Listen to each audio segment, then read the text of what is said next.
আদালতের রায়ের প্রতি সম্মান জানাই, কিন্তু এই রায়ে আমরা সন্তুষ্ট নই। আমরা আইন অনুযায়ী উচ্চ আদালতে আপিল করব। এই মামলা গুরুত্বপূর্ণ কিছু বিষয় আমরা বিজ্ঞ আদালত নজরে নেয়নি।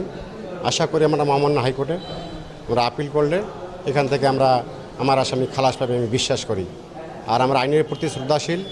আমরা সবসময় আইনকে শ্রদ্ধা রেখে আমাদের আইনানুগ যে সকল প্রক্রিয়া আমরা সম্পন্ন করে আশা করি আমরা উচ্চ আদালতে আমার আসামি খালাস পাবে, এটা আমি বিশ্বাস করি।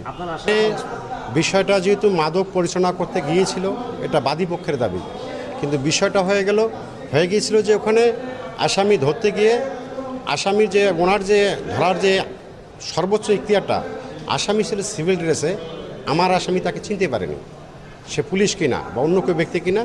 সে যখন আমার আসামিকে ধরতে গিয়ে তার অতিরঞ্জিত করে ফেলে, অর্থাৎ তার অন্ডকোষ চেপে ধরে, সে যখন মৃত্যুর জন্য ছটফট করে, সে যেন কোনো জন্য না পায়, তার কাছে চাকু থাকার কারণে সে উপর্যুপুরি আঘাত করে, সেলফ ডিফেন্স নিয়েছিল।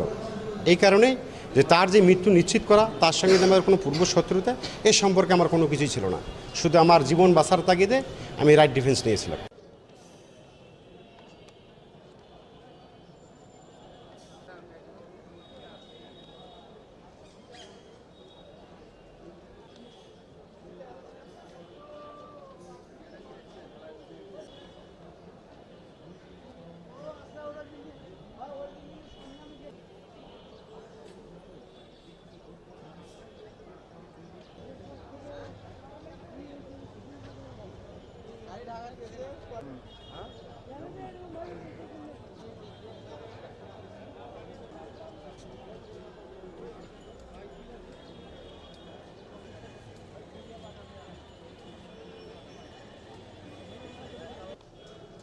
এরা কারা রে?